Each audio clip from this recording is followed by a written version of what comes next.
Së shpejti pritet që ambasadori amerikan që do të jetë, po themi, në Shqipëri, Eric Wendt, do të vijë së shpejti në shtator. Çfarë mendoni se do të sjell ardhja e tij në Shqipëri, qoftë për klimën politike, po qoftë edhe për interesat e amerikanëve në vendin tonë? Unë kam thënë edhe në një dalje tjetër, ambasadori Wendt që po vjen është një figurë me jashtëzakonisht shumë eksperiencë, është një ish ushtarak, po që ka pasur një eksperiencë jashtëzakonisht shumë të gjatë edhe në diplomaci. Le të mos harrojmë që ka qenë njëri nga koordinuesit e midis Izraelit dhe palestinezëve. Pra është njëri që ka eksperiencë të gjatë si në diplomaci edhe në çështjet ushtarake, por edhe në çështjet e Këshillit të Sigurisë Kombëtare të Shtëpisë Bardhë. Pra, është një person që vjen në Shqipëri me ide të qarta, besoj unë, që do të përfaqësoj shtetin amerikan dhe personalisht presidentin Trump, që do t'i thot gjërat shumë më hapur se sa i thot ambasada sot, sepse ka arsye objektive për këtë. Një ngarkuar me punë është punonjës burokrat në cilin do vend, pavarësisht se kryejnë detyrën, nuk kanë të njëjtin tagër siç e ka një ambasador, i cili është konfirmuar nga Senati e tjerë. Unë mendoj që ambasadori Wendt do të vijë në Shqipëri për të garantuar që interesat e Shtetit Bashkuar të Amerikës nuk do të preken dhe nuk do të cënohen, dhe do të ketë një mënyrë të drejtë për drejtë shprehjeje dhe nuk do t'i bjerë anësh gjërave. Siç kam thënë dhe më parë, Shqipëria është sot në një situatë jashtëzakonisht shumë të rëndë.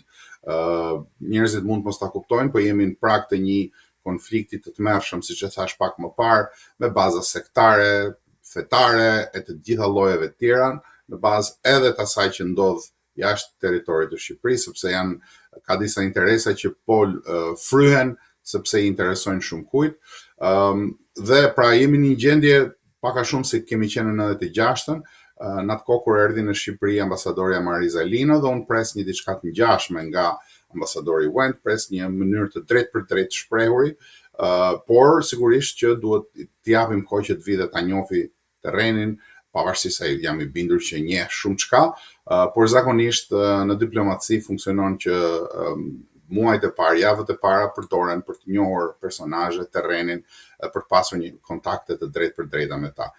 Do të na duhet shohim me shumë kujdes se cilat janë kontaktet e tij dhe ku do t'japi ai sinjalet për interesat e Shtetit Bashkuar të Amerikës, sepse kjo do të na tregojë shumë çka për parinë e Tiranës. Ndërkohë, ka pasur një ngjarje mjaft të rëndë ditën e djeshme ku një shtetas qelluar për vdekje nga roja e një plazhi në Ksamil në jug të Shqipërisë. Sigurisht që është kështu siç thatë ju, po do ta shtjelloj pak më thellë këtë punë, por në fillim dua të ndalem tek njëri aspekt, që është aspekti i propagandës. Në Shqipëri këto gjëra ndodhin rregullisht dhe kalohen nëpër media me një propagandë jashtëzakonisht shumë të sofistikuar. Fillimisht ishte shtetas francez, pastaj u bë shtetas portugez. Fillimisht ishte një vrasës, pastaj u bën 2, pastaj dolën 11 bashkëpunëtor. Të gjitha organet e shtypit dhe të medias kopjojnë njëri tjetrin duke kaluar nga dega në deg, nga ferra në ferr, thjesht për të fshehur atë lepurin e madh që fshihet pas gjithë kësaj, i cili është pikërisht ajo që thatë ju, dhe tani do ta shtjelloj cili është lepuri. Shteti shqiptar është një shtet kriminal, i sunduar nga interesa kriminale, ku gjenden jashtëzakonisht shumë mirë të gjithë kriminalet e gjithë botës, i cili është tani më nën pronësinë e sindikatës ndërkombëtare të krimit. Këtë duhet ta kuptojnë shqiptarët dhe t'i lënë ato budallallëqet e turizmi elitar apo turizmi me buke domate, e të gjitha gjërat tilla në një vend që duhet të preokupohej, duhet të shqetësohej për atë që është ekzistenca e vet, mbijetesa e vet në këtë sistem ndërkombëtar dhe në këtë sistem ekonomik. Pra, çdo hallk e shtetit funksionon në mënyrë që t'i shërbej Sindikatës Ndërkombëtare të Krimit, që është pronari real, dhe bashkëpunon thellësisht, dhe është e kapur dhe e integruar tashmë me grupe të ndryshme të forta kriminale, të cilat sigurisht që janë ligji, sigurisht që janë ekonomia, sigurisht që kanë shpëlar para, sigurisht që nuk më habit fare mua fakti që në Ksamil pronari i hotelit është super kriminal dhe të gjithë njerëzit që ka punësuar janë pjesë të grupit vet kriminal. Nuk është as pak as e pazakont, as e çuditshme për Shqipërinë, përkundrazi është tejet normale. Ky është normaliteti që jetojnë njerëzit në Shqipëri. Pra duhet t'i ftoj ta kuptojnë këtë dhe ta shohin veten pasqyrë. Ky është normaliteti kriminal që jetojnë të gjithë shqiptarët.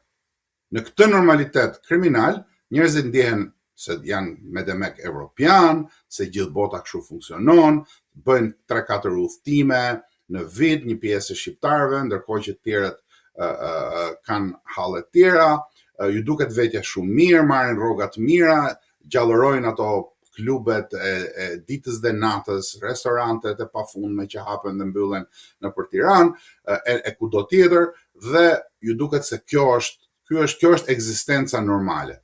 Në qoftë se kjo është ekzistencë normale, atëherë shqiptarët janë njësuar me krimin, janë njësuar me atë shtetin kriminal, me ata plerat e kombit që janë paria e Tiranës, të cilët jo vetëm që duhet mos ishin aty ku janë, por duhen të rregjur zvarr.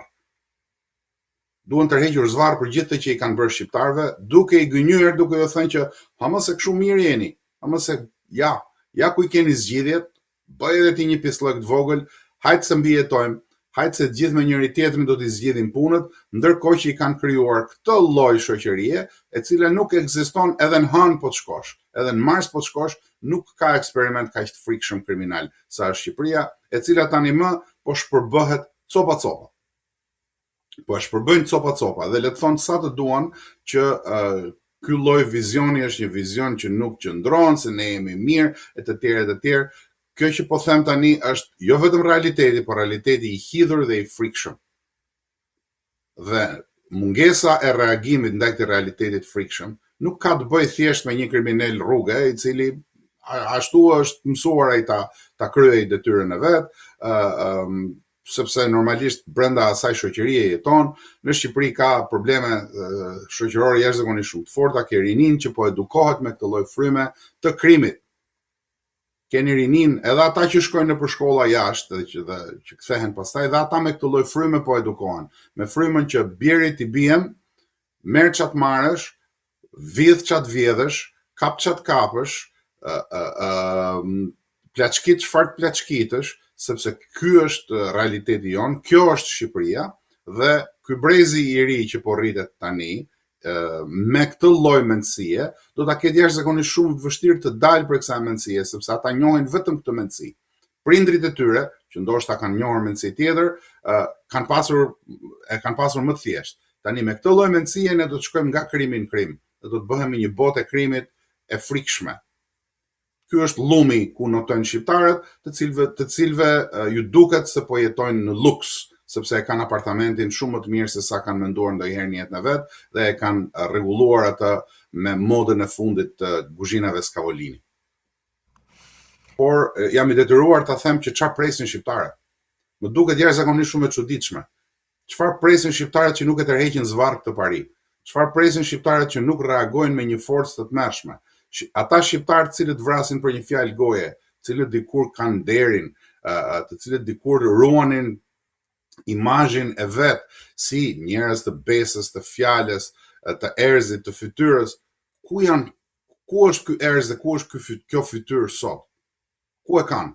Sepse sot po i marrin zvarr, po i tërheqin zvarr, po i quajnë sklever haptazi, po ju krijojnë republika të pa imagjinueshme brenda për brenda, shtete të pa imagjinueshme brenda për brenda, po i vjedhin, po i plaçkisin, po i trajtojnë si sklever, po i nxjerrin shesh dhe po i thonë se kaq merrni, kuptoni ju, po i japin nga një flamingo në dorë dhe po i thonë ja, protestoni se për këto duhet protestoni, se kaq kuptoni, popull ignorant jeni, dhe nuk reagon kush. Nuk reagon kush me atë nervin e shqiptarit. Kjo më duket jashtëzakonisht e pa imagjinueshme, dhe nëse ka ende shqiptar në Shqipëri, ndjehen kështu si puna ime. ndërkohë që kemi një ndarje fetare me vija fort të qarta, e cila po shkon drejt një përplasje të frikshme, siç duket qartë edhe me deklarimin e fundit të ashtu quajturit shteti Bektashi, duket qesharake që grupimet në protest të bëjnë sherrë për çështje mikrofoni apo për çështje dytësore.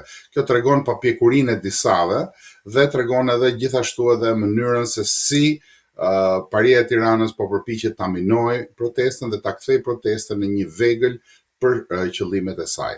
Ajo që duhet, ajo që unë do t'ju thoja të gjithë atyre që janë protestë, por dhe të gjithë shqiptarëve, është sa vijon. Momenti ku është Shqipëria sot është nga më delikatët, ndoshta edhe më delikati në historinë e shqiptarëve. Shqiptarët rrezikojnë të zhduken nga shumë lloje të ndryshme rreziqesh dhe rreziku më i fundit është coptimi me kantone, coptimi me shtete të ndryshme të bazuara në fe, të bazuara në grupe etnike e të tjera, sepse siç mund ta keni parë, shteti Bektashi është vetëm hapi i parë, një organizëm sovran brenda për brenda asaj që duhet të ishte sovraniteti i Shqipërisë. Nesër nuk e pengon gjë, asgjë nuk do ta pengonte nesër mbas shtetit Bektashi, krijimin e një shteti tjetër, në një kantoni tjetër katolik në veri, një kantoni tjetër vllah në jug, të cilët janë bërë gati, dhe kjo legjitimon në mënyrën më të tmerrshme dhe më të frikshme të ashtu quajturin Vorjo e Pirin. Pra, këtu ka disa gjëra që po shkojnë jashtëzakonisht shumë keq, që po duken qartë siç u kemi paralajmëruar. Shqiptarët nëse nuk rebelohen sot, do të ngelin sklever për shumë gjenerata dhe ndoshta dhe nocioni i qenit shqiptar do të ndryshojë përfundimisht, sepse nuk mundet më që Shqipëria të jetë një vend ku çdo gjë ecën përpara, ku eksperimente të frikshme ecin përpara dhe ku shqiptarët janë tani më në një pakicë. Pra, ne na duhet shteti i ri shqiptarëve dhe për të pasur, siç thonë në protestë, dhe për të pasur këtë shtet të ri, për të pasur këtë republikë të re apo Shqipëri të re, siç e quajnë ata, sot është momenti për rebelim, sot është momenti për të ngritur, përndryshe të gjitha fjalët janë kot, përndryshe të gjitha gjërat që thonë njerëzit në rrjetet sociale janë kot, këtu ndahet shapi nga sheqeri. Nëse shqiptarët duan të jenë shqiptarë, të ndihen shqiptarë dhe të kenë një shtet tyre, sot është momenti i reagimit. Përndryshe, le të merren me sherrë të vogla, me probleme të vogla, le të fillojnë dhe të nxjerrin se kanë dalë shpjegime nga më të ndryshme tani për çfarë duhet, për atë që ecin përpara, dhe le të vazhdojnë të protestojnë për flamingot, të cilat me sa duket i duan më shumë se sa vetja.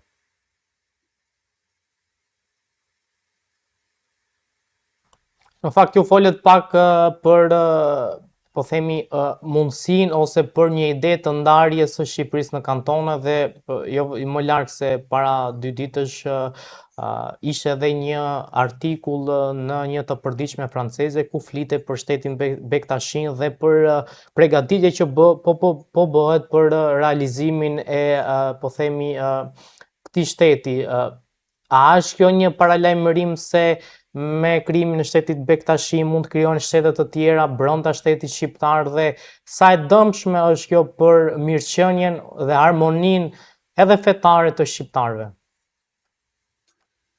Sigurisht që ky është një rrezik jetik për atë që është integriteti i Shqipërisë. Çdo kush me 2 parë mend në kokë kupton këtë dhe gazeta franceze sigurisht që e vinte në dyshim këtë pa asnjë lloj dyshimi, që e vinte në dukje këtë pa asnjë lloj dyshimi. Tani problemi është pak më i gjerë se sa aq.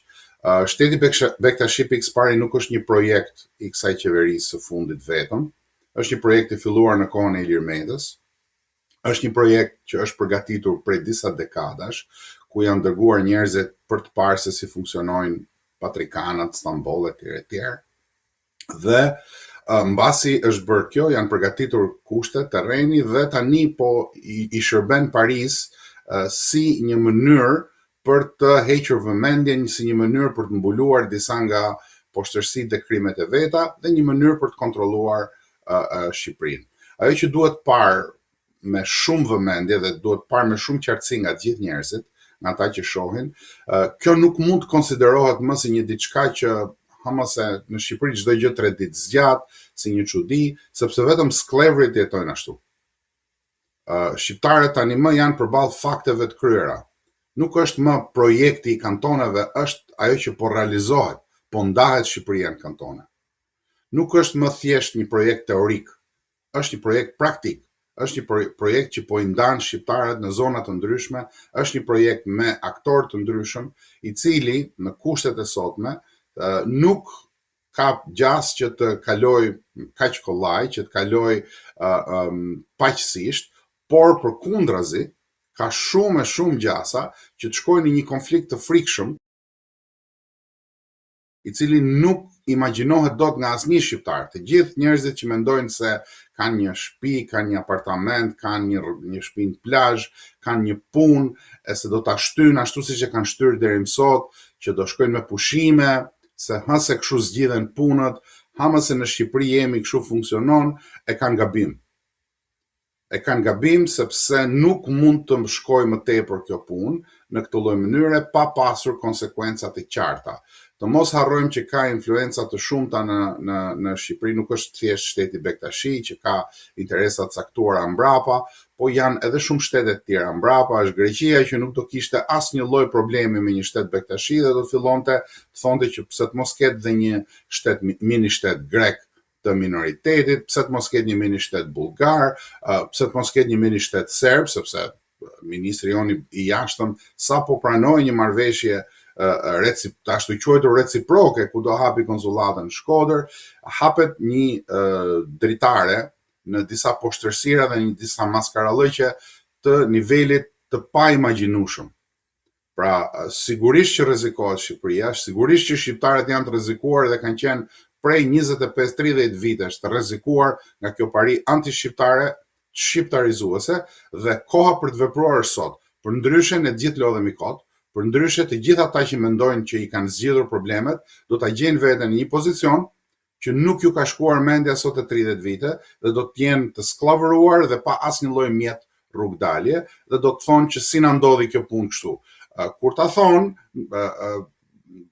ajo që do të ishte paradoksi do ishte që ju a kemi thënë prej disa viteve, po askush nuk do ta pranoj, e megjithatë kjo nuk është kënaqësi për mua. Kjo nuk ndjej ndonjë kënaqësi që e kam parashikuar që do të më rrihet këtu, përkundrazi ndjej një dhimbje shumë të madhe. Unë besoj, siç e kam thënë dhe më parë, se në protestë ka disa grupe të cilat kanë interesa të ndryshme, dhe interesat e ndryshme i bëjnë që të përplasen. Një pjesë e mirë atyre grupeve kanë interesa jo gjenuine të protestës. Sigurisht që janë grupime me interesa nga paria e Tiranës, të cilat kanë edhe objektiva që të provokojnë, që të minojnë frymën e protestës. Kjo është njëri nga shpjegimet që mund të jepet kësaj çështje. Përplasjet janë jo të duhura, përplasjet janë shenjë që protesta nuk po din të ecë përpara aty ku duhet, dhe unë do ta ktheja këtë në një çështje e cila ka të bëjë me objektivin real të gjithë shqiptarëve, që sot duhet të jetë të shpëtojmë Shqipërinë. Në një kohë kur kemi një pari të Tiranës super të korruptuar, e cila me bashkëpunim po shet Shqipërinë copa. Në një kohë kur kemi një ekonomi e cila është në duar të disa oligarkëve, ndërkohë kur kemi një shoqëri e cila është tërësisht jashtë binarëve të duhur, ndërkohë që kemi më shumë shqiptarë që duan të ikin se sa shqiptarë që lindin brenda Shqipërisë, duket qesharake. Çfarë po ndodh në Kosovë dhe me pavësinë e shtetit Kosovës, politikës Kosovës për zgjedhur presidentën e ardhshme, duket se mund të shkohet në zgjedhje parakohshme. Siç e kam thënë edhe herë të tjera, gjendja në Kosovë është e vajtueshme. Kosova është në një situatë jashtëzakonisht shumë delikate dhe ka disa kohë që është një situatë të tillë. Në këtë situatë, detyra e qeverisë aktuale është të gjejë mënyrën e një bashkëpunimi të gjerë. Unë vazhdoj ta them dhe sa herë që ju do më pyesni, unë do t'jap pak a shumë të njëjtën përgjigje. Detyra e qeverisë aktuale, e qeverisjes aktuale, është që të gjejë një konsensus të gjerë, sepse Kosova rrezikohet në shumë anë. Konsensusi i gjerë duhet jo thjesht për të kryer punët e radhës dhe për të ndarë ato pazaret siç ndahen në politikë normalisht.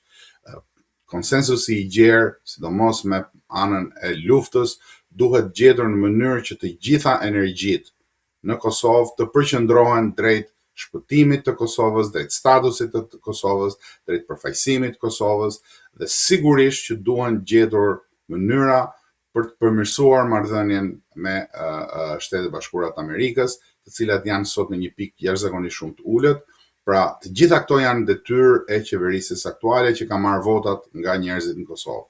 Sigurisht që kanë fitojnë legitimitetin disa herë tani më me vota, por kjo nuk mjafton. Populli i Kosovës nuk e ka zgjedhur qeverisjen aktuale për të ndenjur në pushtet, e ka zgjedhur për t'i dhënë zgjidhje problemeve madhore të Kosovës, dhe problemi madhor i Kosovës sot është zgjidhja e statusit, i cili është në një fazë shumë delikate, është në një balancë jashtëzakonisht shumë të brisht, dhe duke qenë që balanca është kaq e brisht, duhet që të gjitha energjitë të përqendrohen, të gjitha të jenë të përbashkëta dhe të mos merren me cicmice për një post apo për një tjetër. Të ketë një strategji të përgjithshme të shtetit në Kosovë, të qeverisjes në Kosovë bashkë me opozitën, ku të kenë jo vetëm emrat për postet, po të kenë një strategji të qartë se si do t'i qasen marrëdhënieve me aleatët tanë, të cilat janë kyçe në zgjidhjen e çështjes Kosovës me Shtetet Bashkuara të Amerikës, si do t'i qasen problemit të rigjallërimit ushtarak të Serbisë dhe të tjera. Pra, duhet një qasje profesionale. Mirërisht nuk e kam parë këtë. Sigurisht që në Kosovë nuk është vetëm pala e qeverisjes, janë dhe palët e tjera, por i takon qeverisjes përgjegjësia finale, fundore, që të gjej konsensusin e përbashkët. Nuk ka më asnjë lloj justifikimi. Ata po sillen si njerëz të pushtetit dhe jo të njerëz që kanë ndërmend interesin e Kosovës. Duhet që të ulen të gjithë bashkë dhe të gjejnë një qeveri të përgjithshme, një qeveri të përbashkët, me një president konsensual, të cilët të mos lëvizin më derisa të zgjidhet çështja e Kosovës. Sepse këto zgjedhje dhe këto manovrat e vogla, cicmicet për kush e ka gardhin pak më tutje, kush e ka gardhin pak më në brendësi, janë të gjitha të pafrytshme, janë të gjitha tregojnë që në Kosovë ka probleme reale, ka ndasi reale, të cilat po fryen nga shumë anë, ka ndërhyrje të mëdha të shërbimeve, kryesisht serbe, po të gjitha llojeve të shërbimeve. Pra, jemi në një pikë ku nuk mban më ujë pilafi dhe do t'i bëja një thirrje të jashtëzakonisht shumë të fortë qeverisjes në Kosovë që të sillen në mënyrë kombëtare dhe jo në mënyrë pushtetare.